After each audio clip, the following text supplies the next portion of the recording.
রমজানুল মুবারকের রহমত, বরকত, মাগফিরাতে নাজাতের মাস। এই মাসে প্রত্যেকটা মুসলিম উম্মার ঘরে রয়েছে আনন্দ, আর সেটি হলো সাহরি এবং ইফতারের সময়।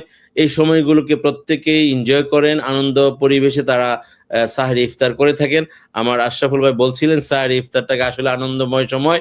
তো আমরা আমাদের মুহতারামের কাছ থেকে একটু জানতে চাইবো যে আপনি যদি একটু বলেন যে মাহে রমাদানুল মুবারকে আমাদের যে শিক্ষা রয়েছে, রাসূল সাল্লাল্লাহু আলাইহি সাল্লাম পবিত্র কোরআনে এবং হাদিসে যা আছে, কিভাবে আমরা এই মাহে রমাদানকে উপভোগ করব। আগে ফজিলত, জি ফজিলত সম্পর্কে বলছিলেন, জি প্লিজ। ফজিলত যেমন হুজুর পাক সাল্লাল্লাহু আলাইহি ওয়াসাল্লাম বলছেন যে যখনই রমজানুল মুবারক আসে, এই মাস আসার সাথে সাথে সমস্ত শয়তানদেরকে জিনজিন বন্দী করা হয়। এরা সব বন্দী। মানুষ শয়তানের ওয়াসওয়াসাতে শয়তানি করে না। তো প্রশ্ন হলো, তখন রমজানুল মুবারকে মানুষ শয়তানি করে কেন? হে শয়তানের মুরিদ হইয়া রইছে, তো শয়তান তার করতেই হবে। 2 নম্বরে হলো আল্লাহ তাআলা শয়তানের মুরিদ যে বলেন আপনি, শয়তানকে আপনারা কিভাবে, মানে আমরা আল্লাহর রাসূল সাল্লাল্লাহু আলাইহি ওয়াসাল্লাম আমাদের আদর্শ এবং পবিত্র কালামুল্লাহ শরীফে কিভাবে আমাদেরকে পথ দেখিয়েছেন যে এই রাস্তায় গেলে শয়তান এটা তো আগেই বলছি যে করতে আমরা পারবে না। সবর করব, রাইট। এবং আস্তাগফিরুল্লাহ যেটা বলছে তওবা করা, এটা আসতেছি। তো শয়তান বন্দী, তারপর আমরা শয়তানি করি। যাই হোক, আল্লাহ তাআলা আমাদেরকে মাফ করুন, শয়তানের কবল থেকে হেফাজত করুন। আমরা যেন আমাদের জীবনটা শয়তানিতে না কাটিয়ে আল্লাহর ইবাদতের মধ্যে যেন খাটাতে পারি, আল্লাহ তাআলা যেন তৌফিক দেন, আমিন আমিন। 2 নম্বরে হলো আল্লাহ তাআলা রাব্বুল আলামিন এই মাস এত বরকতপূর্ণ করেছেন। বলছেন হাদিস শরীফের মধ্যে আল্লাহর হাবিব যে সমস্ত জান্নাতের দরজাগুলো খুলে দেওয়া হয়েছে, সুবহানাল্লাহ, সমস্ত জাহান্নামের দরজাগুলো বন্ধ করে দেওয়া হয়েছে। আল্লাহ তাআলার ওই জান্নাতের দরজা থেকে হুর গিলমানরা, ফেরেশতারা ডেকে বলতেছেন যে হে ইবাদতকারী, তুমি সামনে অগ্রসর হও। হে খারাপ লোক যারা, এদেরকে বাধা দিয়ে বলতেছেন যে তুমি সাবধান, তুমি আর কাজে যাও না, পাপ কাজে আর যেও না। এগুলা আমাদেরকে শিক্ষা দিতেছেন যে আমরা যেন, এগুলো সব কোরআন হাদিসে আছে, আমরা যেন সেই শিক্ষা অর্জন করি, যেন শয়তানি না করি। আমাদেরকে শয়তানি করতে বাধা দেওয়া হয়েছে।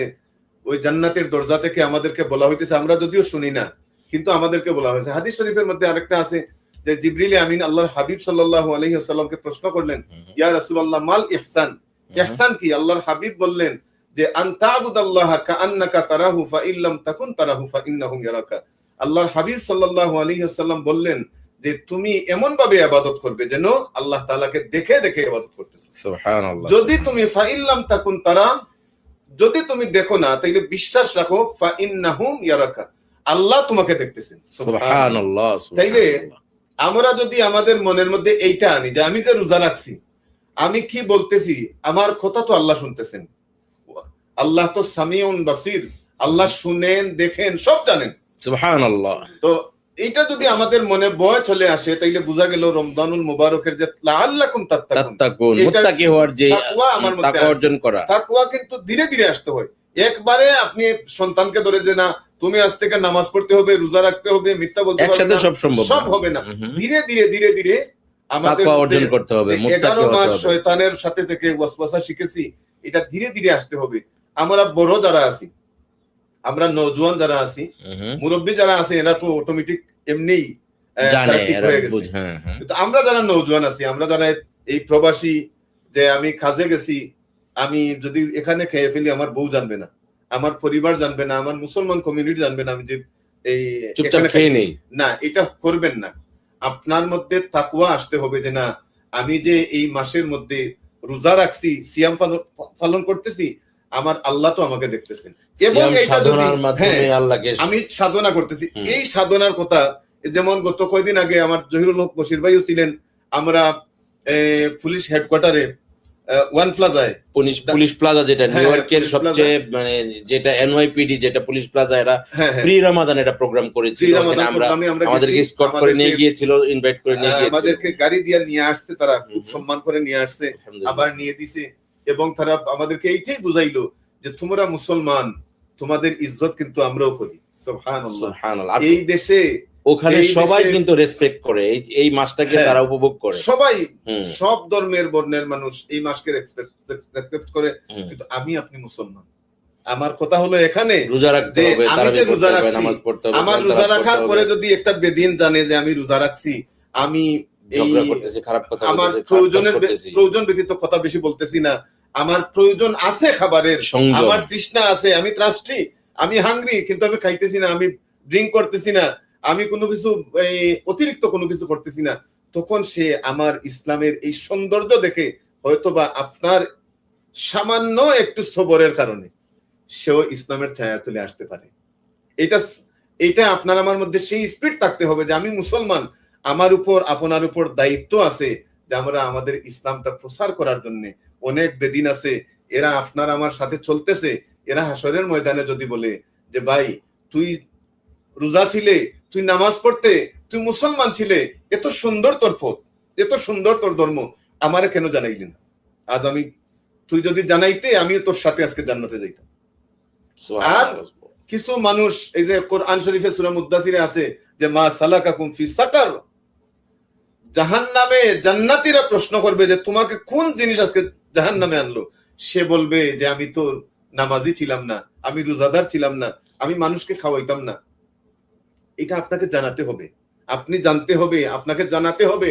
এরপরে মাহে রমজানুল মুবারক আপনি কষ্ট করতেছেন, আপনি এই কষ্ট করার কারণে ফায়দা কি হবে?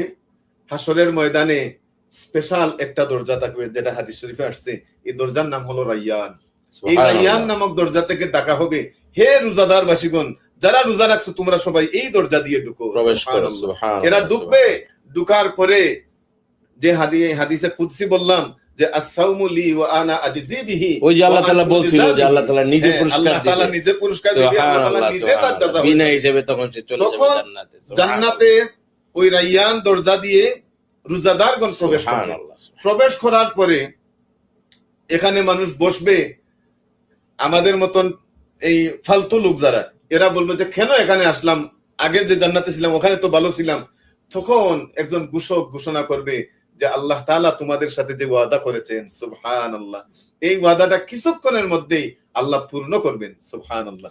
সাথে সাথেই আল্লাহ তাআলার নূরের পর্দা উঠে যাবে, আল্লাহ তাআলা সামনে হাজির হবেন, মানুষ আল্লাহ তাআলাকে দেখে একেবারে অজ্ঞান হয়ে যাবে যে আল্লাহ আপনি যে এত সুন্দর।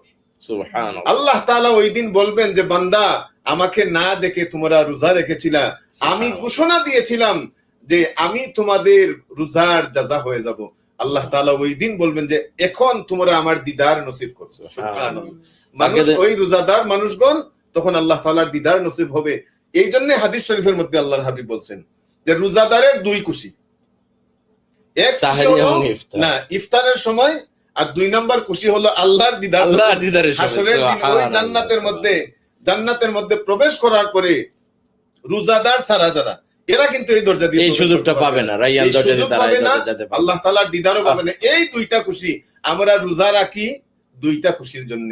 এক নাম্বার ইফতারের সময় খুশি যে কতগুলো খাবার নিয়ে আমরা যারা কত ক্ষুধার্ত অবস্থা আল্লাহর হুকুমের অপেক্ষায় থাকি, বাচ্চা নিয়ে আমরা কখন ইফতারে বসি, বাচ্চারা এইদিকে টানে ওইদিকে টানে, এইটা করে আব্বু আমি এইটা খামু, আমি এইটা খামু।